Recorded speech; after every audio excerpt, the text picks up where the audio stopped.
आराधना करने का सौभाग्य मिलना हमारे लिए बहुत बड़ी बात है ना। लेकिन इससे पहले और एक शब्द जोड़ना चाहूँगा। सच्चे परमेश्वर की आराधना करने का सौभाग्य पाना ये अपने आप में छोटी बात नहीं है।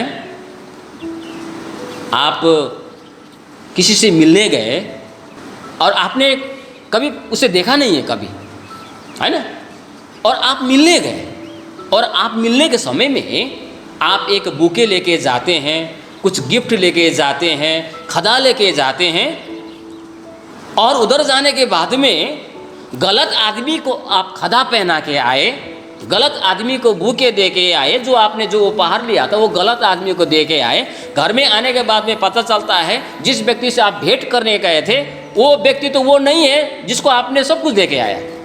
तो कैसा होगा, कैसा लगेगा? अरे मैं तो किस आदमी को देना था, किसको खदा लगाना था, किसको बुके देना था, उसको ना दे के वो दूसरा आदमी को दे के आया बोल के मन में एक खेद होगा, मन में एक दुख होगा, है कि नहीं?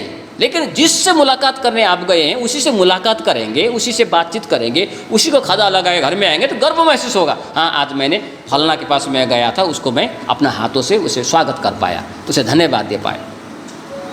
आज तो है ज़्यादातर लोग सच्चे परमेश्वर के आराधना करने का सौभाग्य उन्हें नहीं मिला है। वो लोग आराधना करते हैं, आराधना करते हैं, प्रार्थना करते हैं, भेंटों को देते हैं, बलिदान को चढ़ाते हैं, सब कुछ करते हैं, हाँ, लेकिन जिसे करना चाहिए, जिसे देना चाहिए, उसके साथ में उसका भेंट ही नहीं हुआ है, उसके साथ में उसका पहचान ही नहीं हुआ है, उसके साथ में मुलाकात नहीं हुआ है। वो गलत व्यक्तित्व को वो लोग कर रहे हैं। लेकिन हमारा सौभाग्य है कि हम लोग जिसकी आराधना करनी चाहिए उसी की आराधना, उस अद्वितीय परमेश्वर, उस सच्चे परमेश्वर की आराधना करने का सौभाग्य हमको मिला है। यह अपने आप में बड़ी बात है। हालेलुया। वो लाठी खुद को सहारा भी दे रहा है, वही लाठी के सहारे वो परमेश्वर की आराधना कर रहा है। Hallelujah, hallelujah. परमेश्वर ने आपको ताकत दिया है, वो ताकत से आप काम करते हैं, लेकिन वही ताकत के साथ में परमेश्वर की आराधना भी करनी चाहिए। हालेलुया।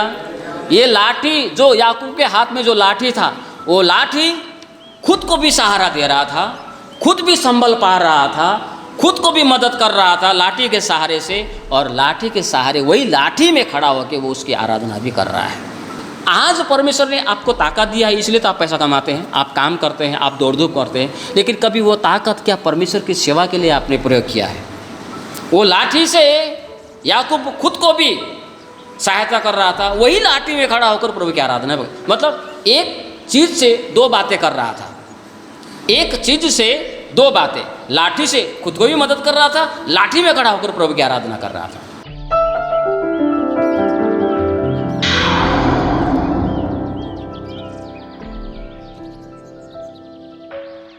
जय मसीह। तो हम लोग परमेश्वर की वचन की ओर जाएंगे। तो आज का विषय है, परमेश्वर का वचन का विषय है, वो है परमेश्वर ने हमें उसकी आराधना करने के लिए बुलाया है। इब्रानियों के पत्री 9 अध्याय 1 पद से लेकर 14 पद तक हम लोगों ने सुना, और 14 पद का अंतिम भाग में, 14 पद का अंतिम भाग में क्या लिखा है? ताकि तुम जीवते परमेश्वर की सेवा करो। हालेलुया। ताकि तुम जीवते परमेश्वर की सेवा करो, जीवते परमेश्वर की आराधना करो। तो ये ताकि ये बात को दिखाता है कि उससे आगे कुछ हुआ है। तो यहाँ पर 9 अध्याय में देखने से पुराने नियम में परमेश्वर ने मूसा को एक तंबू बनाने का आज्ञा दिया था, तंबू बनाने का आज्ञा दिया था, और वो तंबू 3 भागों में बटा हुआ था। हाँ, 3 भागों में। समझाने के लिए बोल रहा हूँ मैं, जैसे हमारा चर्च का देखिए आंगन है, या आप लोग बैठा है, यहाँ पर मैं बैठा हूँ, है ना। तो पुराने नियम में मूसा के द्वारा परमेश्वर ने जो नमूना दिया था उसके आधार पर मूसा ने जिस मंदिर को उन्होंने बनाया था, अर्थात जिस मंदिर या तंबू को मूसा ने बनाया था वो 3 भाग में विभाजन था। वही नमूने में बाद में मंदिर भी बनाया गया है ना। तो यहाँ पर लेखक कहता है कि उसके विषय में विस्तार करता है। तो मैं आपको क्या बताता हूँ, वो तंबू 3 भाग में विभाजन अर्थात बटा हुआ था, 3 भाग में। आंगन, पवित्र स्थान, महापवित्र स्थान। परमेश्वर ने हम सभी को अपने पुत्र यीशु में उसकी आराधना करने के लिए बुलाया है। हम लोग आराधना करने वाले लोग हैं, लेकिन हम कैसे आराधना करने वाले लोग हैं? हम कोई सृष्टि की पूजा नहीं करते हैं, हम कोई सृष्टि की आराधना नहीं करते हैं, लेकिन हम सृष्टिकर्ता की आराधना करते हैं। हालेलुया। हम लोग सृष्टिकर्ता, किसी सृष्टि की पूजा हम लोग नहीं करते हैं, लेकिन उस सृष्टि को जिसने बनाया, जिसने अस्तित्व में लाया, वो जीवित परमेश्वर की आराधना करने वाले हम लोग हैं। और परमेश्वर ने हमको उसकी आराधना करने के लिए बुलाया है। आराधना करने का सौभाग्य मिलना हमारे लिए बहुत बड़ी बात है ना। लेकिन इससे पहले और एक शब्द जोड़ना चाहूँगा। सच्चे परमेश्वर की आराधना करने का सौभाग्य पाना ये अपने आप में छोटी बात नहीं है।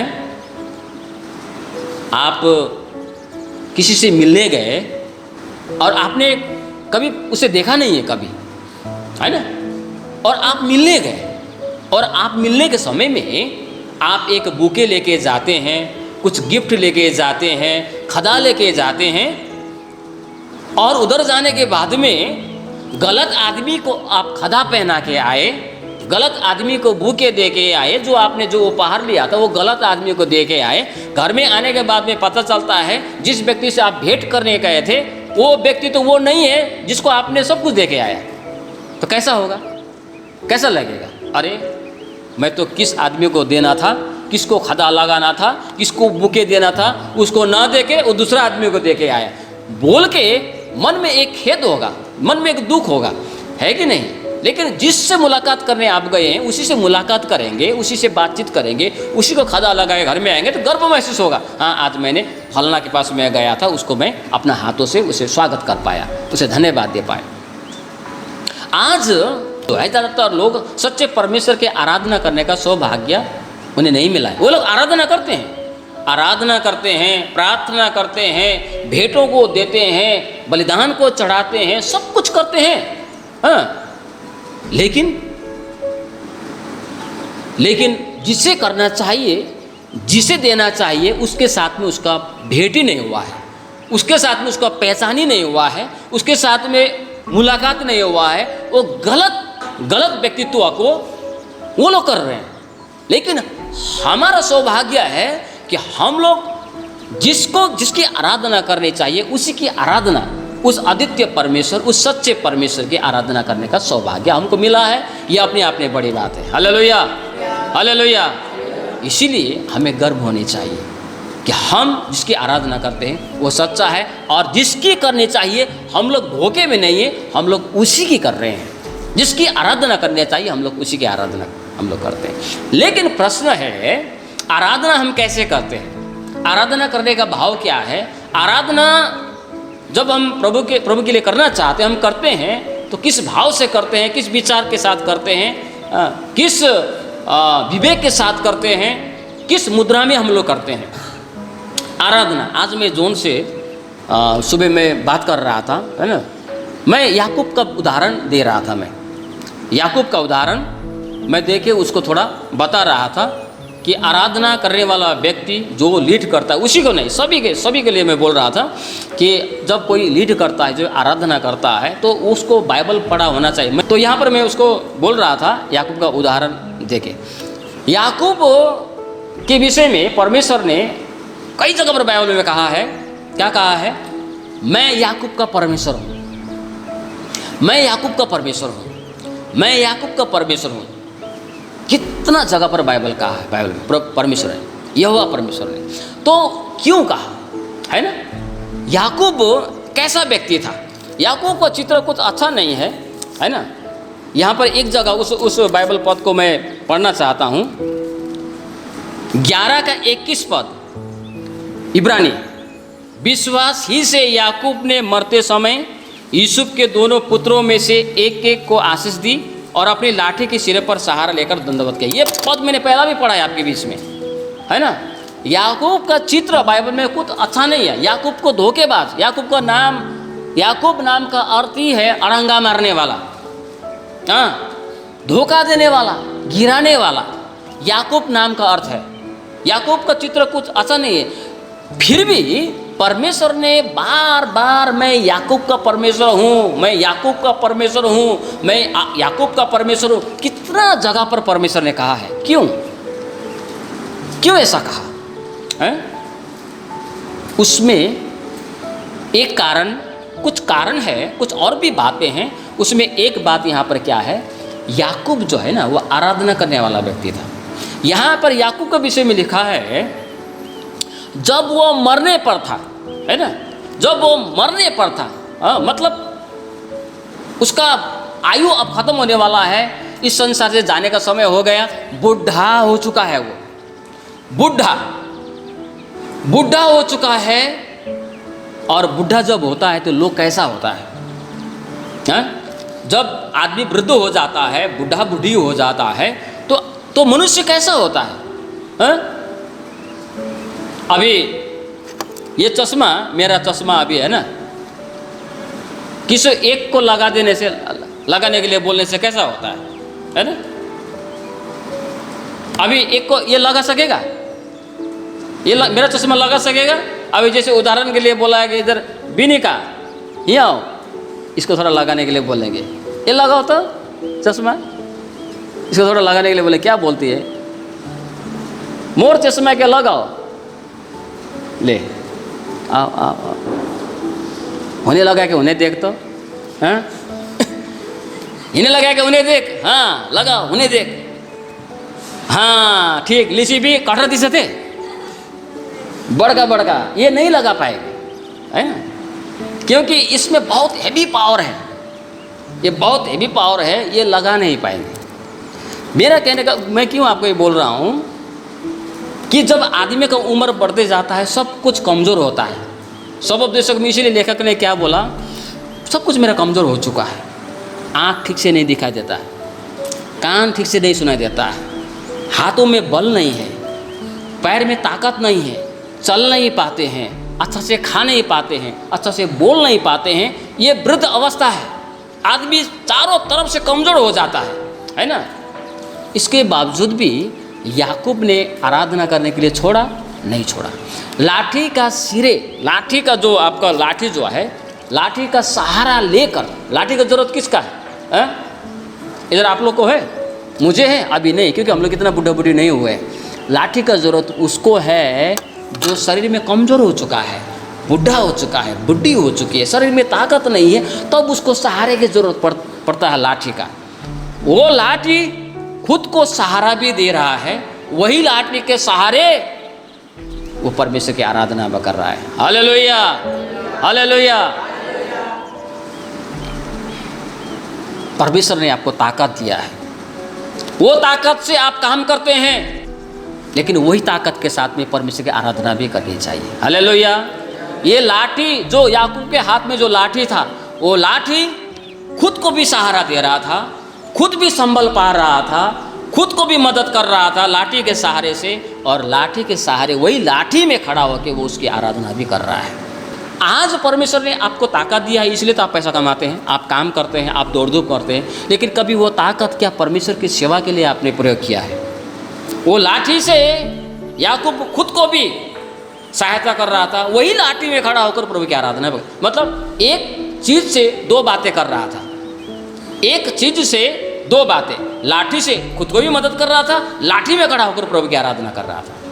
परमेश्वर ने आपको ताकत दिया है, वो ताकत से आप पैसा कमाते हैं, काम करते हैं, मेहनत करते हैं, खेती बाड़ी करते हैं, पट्टी तोड़ते हैं, यहाँ जाते हैं वहाँ जाते हैं, व्यापार करते हैं। वही ताकत हमें परमेश्वर की सेवा के लिए भी लगानी चाहिए, परमेश्वर की आराधना भी करनी चाहिए। वृद्ध अवस्था होने से कुछ कर नहीं पाएंगे, लेकिन आज आपका हाथ ठीक है, ताकत पैर में ताकत है, आंखों में रोशनी है, कान ठीक सुनाई पड़ता है, आज हमें लाठी की ज़रूरत नहीं, तो हमें और कितने आगे बढ़कर परमेश्वर की आराधना करनी चाहिए। Hallelujah, hallelujah. इसीलिए परमेश्वर बोलता है मैं अब्राहम, इसहाक, याकूब का परमेश्वर है बोल के वो कहता है, वो लजाता नहीं है ना। आज हमें सृष्टि की आराधना करने की आवश्यकता नहीं, हम धोखे में नहीं। प्रभु का धन्यवाद हो, परमेश्वर का धन्यवाद हो, उसने अपने पुत्र यीशु में हम उसकी आराधना करने के लिए बुलाए, है ना। जो भी हो, जो भी मिला है, आराधना एक तीर से दो शिकार बोलता है ना। ताकत मिला है, ताकत खुद के लिए भी प्रयोग कीजिए, ताकत परमेश्वर के लिए भी प्रयोग कीजिए। कुछ भी आपको मिलता है परमेश्वर के लिए प्रयोग कीजिए, वो सिर्फ अपना है नहीं। जब हम इस प्रकार से प्रभु की आराधना करते हैं तो परमेश्वर भी कहता है मैं इसका पिता हूँ, वो मेरा पुत्र है, ये मेरा बेटी है, बेटा है, कहने से वो लजाएगा नहीं। जब हम इस प्रकार से आराधना करते हैं अपनी शारीरिक कमजोरता के कारण, अपनी शारीरिक दुर्बलताओं में, शारीरिक कमजोरताओं में, शारीरिक में कुछ सक्षम नहीं है, फिर भी हम प्रभु की आराधना करने के लिए हम लोग खड़े होते हैं, बढ़ते हैं, तो परमेश्वर कहता है हमारा परमेश्वर, आपका परमेश्वर, कहने से वो लजाएगा नहीं, और वो भी कहेगा मैं फलना का परमेश्वर हूँ, मैं फलना का परमेश्वर हूँ, पिता हूँ बोल के वो भी आज भी कहता है। हालेलुया। सो परमेश्वर इन छोटे से वचनों में हम सभी को आशीष दे।